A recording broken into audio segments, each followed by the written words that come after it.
ओम श्रीराम. सर्व श्रोत्यांना हृदयापासून प्रेमपूर्वक नमस्कार.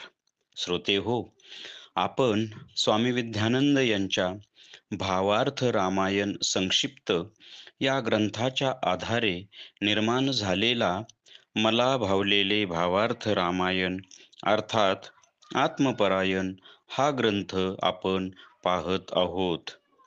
आज बालकांडातील अध्याय 17वा सहस्रार्जुनाचा वध व शिवधनुष्याची पूर्वकथा. ओम श्रीराम. श्री परशुराम व सहस्रार्जुनाचे तुंबळ युद्ध होते. युद्धात अनेक वीर सैनिक व राजपुत्र मारले जातात. मग परशुराम सहस्रार्जुनाचे 1000 बाहू तोडतो व शेवटी त्याचे शिरही उडवतो. ते शिर काही क्षण आकाशात थांबते व तिथूनच परशुरामाला वंदन करते व म्हणते की माझ्या अनंत पापाचा व अहंकाराचा आता नाश झाला आहे. मी आता धन्य झालो व मग ते शिर परशुरामांच्या चरणकमलावर येऊन पडते. आता आपण साधकाच्या दृष्टीने पाहू.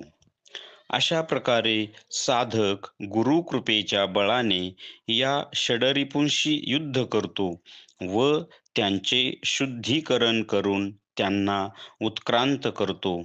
तेव्हा ते षडरिपुही धन्य होतात व म्हणतात की आम्ही एवढे वाईट असूनही तू आमचे शुद्धीकरण करून आम्हास उत्क्रांत केलेस. हे केवळ तुझ्या सत्संगामुळे व तुझ्या सद्गुरूंच्या कृपाबळामुळे शक्य झाले.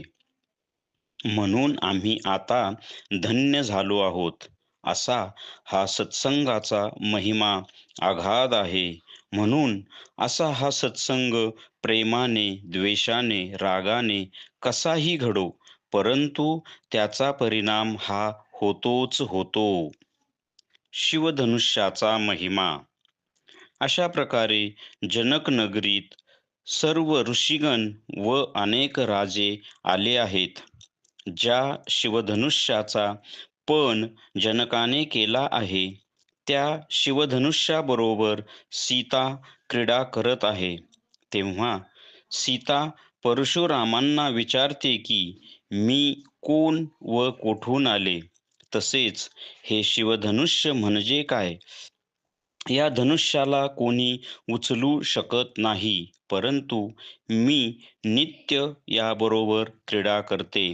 तेव्हा परशुराम म्हणतो की तू केवळ आदिशक्ती आहेस म्हणून हे शक्य आहे. याच धनुष्याने शिवाने त्रिपुर राक्षसांचा वध केला व याच बाणाने दक्षाचा यज्ञ विध्वंस केला. तेव्हा जो या शिवधनुष्याचा भंग करेल तोच सीतेचा वर असेल. आता आपण साधकाच्या दृष्टीने पाहू.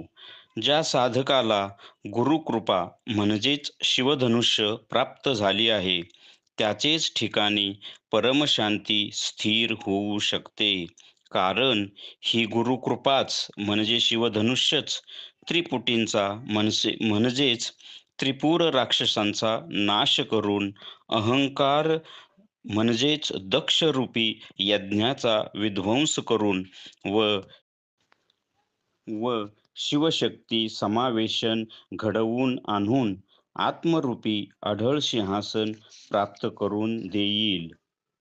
तेव्हा साधकाने गुरुकृपा प्राप्त करून घ्यावी व त्या कृपेने शिवशक्ती म्हणजेच रामसीता किंवा आत्मशांती प्राप्त करून घ्यावी. आता या अध्यायाचे सार पाहिले तर इथे कथेमध्ये परशुराम सहस्रार्जुनाला मारून टाकतो, त्याचे शिर उडवतो व तो सहस्रार्जुन परशुरामांना वंदन करून स्वर्गाकडे प्रयाण करतो. इथे त्याच्या पापांचा, अहंकाराचा नाश होतो. तसेच साधकाच्या दृष्टीने पाहिले तर साधकही आपल्या गुरूंच्या सत्संगात राहतो. सद्गुरूंचा अनुग्रहित होऊन, सद्गुरूंच्या सत्संगात राहून, सद्गुरू प्रणीत साधना करत राहतो. त्यामुळे त्याचे षडरिपुंशी जेव्हा युद्ध होते, तेव्हा तो त्या षडरिपूंचा विनाश न करता त्या षडरिपूंचे उन्नयन करतो, उत्क्रांत करतो, त्यांचे परिवर्तन घडवून आणतो. म्हणजे तो कामाचे निष्कामात परिवर्तन करतो, क्रोधाचे प्रेमात परिवर्तन करतो, लोभाचे दानामध्ये परिवर्तन करतो, मोहाचे नि निरासक्तेमध्ये परिवर्तन करतो. अशा प्रकारे साधक आपल्या स्वतःच्या साधनेने व सद्गुरूंच्या कृपेने आणि सद्गुरूंच्या सत्संगामुळे ह्या गोष्टी करू शकतो. कारण षडरिपूंचा विनाश साधकाने जरी केला, तरी तो साधकापुरता मर्यादितच राहील. कारण षडरिपू विश्वामध्ये अस्तित्वात राहतीलच. मग त्यापेक्षा जर त्या षडरिपूंचे उन्नयन केले किंवा त्यांचे परिवर्तन केले, तर हळू-हळू या विश्वातील सुद्धा सर्व या षडरिपूंचे, वाईट गोष्टींचे परिवर्तन होऊन हे विश्वच ईश्वरमय होऊ शकते. म्हणून असाच प्रयत्न सगळ्या साधकांनी केला पाहिजे. इथे कथेमध्ये शिवप्रभूंनी त्रिपुर राक्षसांचा ज्या शिवधनुष्याने वध केला व ज्या बाणाने दक्षाचा यज्ञ विध्वंस केला, तसेच साधकही आपल्या गुरुकृप शिवधनुष्याने त्रिपुटी रूप त्रिपुर राक्षसांचा नाश करतो. कारण त्रिपुटींचा नाश झाल्याशिवाय साधकाचा प्रवेश आत्मप्रांगणात होऊ शकत नाही. व या दक्षरूपी अहंकाराचा यज्ञाचा विध्वंस केल्याशिवाय शिवशक्ती समावेशन घडवून येऊ शकत नाही. शिवशक्ती समावेशन घडणे म्हणजेच राम-सीता यांचा विवाह होणे.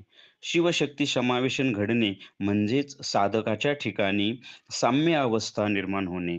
म्हणजेच साधक आत्मस्वरूप, ब्रह्मस्वरूप, परब्रह्मस्वरूप होणे. जोपर्यंत शिवशक्ती समावेशन होत नाही, तोपर्यंत साधकाच्या ठिकाणी हे असे षडरिपू हैदोस घालतच राहतात. म्हणून साधकाला आपल्या सद्गुरूंच्यावर प्रबळ दृढ श्रद्धा ठेवून व साधना करून व सद्गुरूंच्या सतत सत्संगात राहून हे सर्व करावे लागते. तेव्हाच मग साधकाचा प्रवास पुढे आत्मसाक्षात्कार व त्याही पुढे परब्रह्मापर्यंत होऊ शकतो. श्रीरामार्पणमस्तु. हरि ओम तत्सत ब्रह्मार्पणमस्तु.